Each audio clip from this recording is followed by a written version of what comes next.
Well, good afternoon, traders. Chris Weston here, Head of Research at Pepperstone. I just want to take a couple of moments very briefly just to talk about a couple of event risks that have come up onto the radar. So certainly as we go through the UK election on Friday, as we go into the weekend where there is the heightened risk of gapping coming through on the Monday morning open, we do need to understand our positions, how they may be affected by these different events, how the potential, what the duress that could be on your portfolio, and obviously looking at the funding within your account. This is what we do as traders. We manage risks and we make sure that we're adequately funded over these events if we choose to hold positions and exposures around those.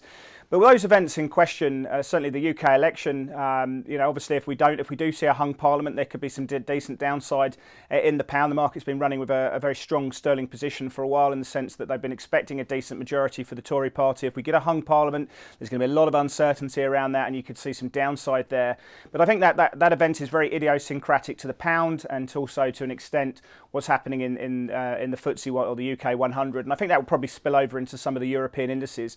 If you have a look at US-China trade, that is the dominant overview across markets. There is a clear correlation across different asset classes, all asset classes, when we see concerns around what's happening in US-China trade. And specifically what we need to consider is not necessarily talks, it's about the tariffs themselves. This is where the binary aspect of it comes in. Will we see tariffs being enacted on Sunday? Will they get implemented? There's 15% tariffs that get implemented or supposed to be implemented on 160 billion of Chinese exports to the US. Remember, there's also 25% tariffs being placed on a basket of goods of 250 billion.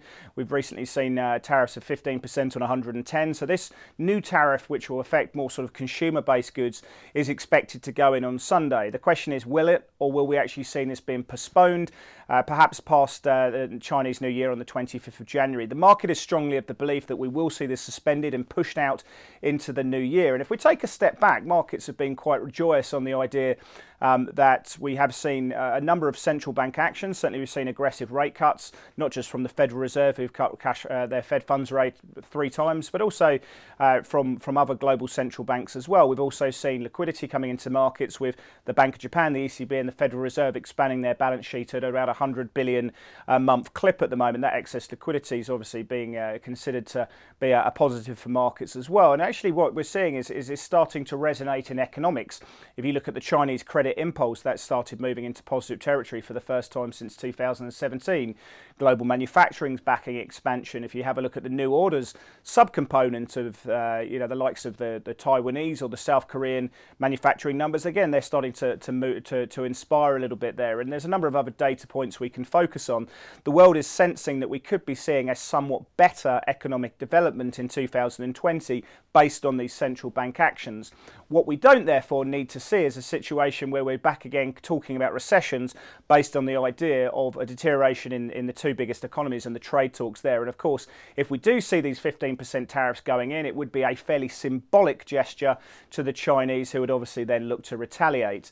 So what happens if we do see these going in? Obviously the market is now of the view, or so strongly of the view, that we probably will see these suspended. So it will be a shock to the system if we do see these being implemented.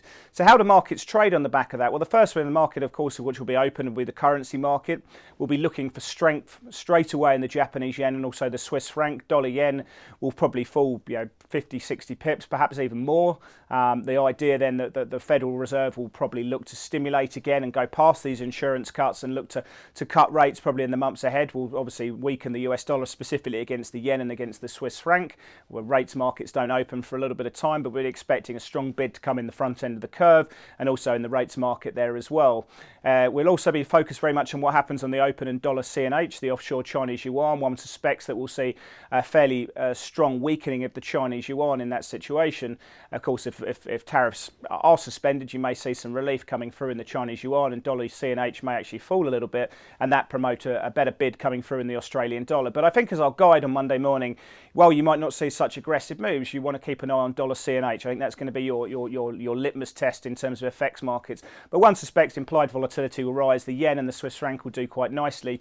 We then focus on what's happening in the futures open, and S&P futures open at 10 o'clock in the morning.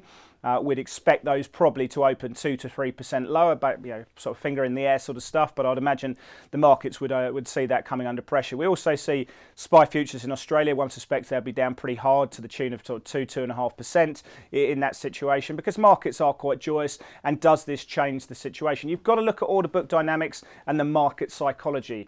In a situation where people have been saying we're probably going to see an L-shaped recovery, better growth in 2020, well, modestly better growth in 2020, there's going to be a lot of questions being asked, not a lot of answers being provided. There's not going to be a lot of buyers coming through, and that order book dynamics will therefore take markets down quite nicely. You'll expect to see the VIX, when the VIX futures opens a bit later on, probably trading up to closer towards 18, maybe even 20%, and that's one we'll be looking at very closely as well. We'd see a decent flattening of the curve. We'd probably see 2s10s down into sort of 13 basis points. One suspects you're going to see a nice bid in gold. You'd see that pop maybe 1.5% higher in this situation. So it will be a risk-off thematic. Everything will be correlated, and we'll have to wait for some soothing rhetoric from various politicians. But of course, everyone will be focused on what the Chinese will do. As I say, markets are not expect this necessarily to happen, but it is a risk, and therefore do consider what the permutations, if we do see this happening, playing through into your portfolio.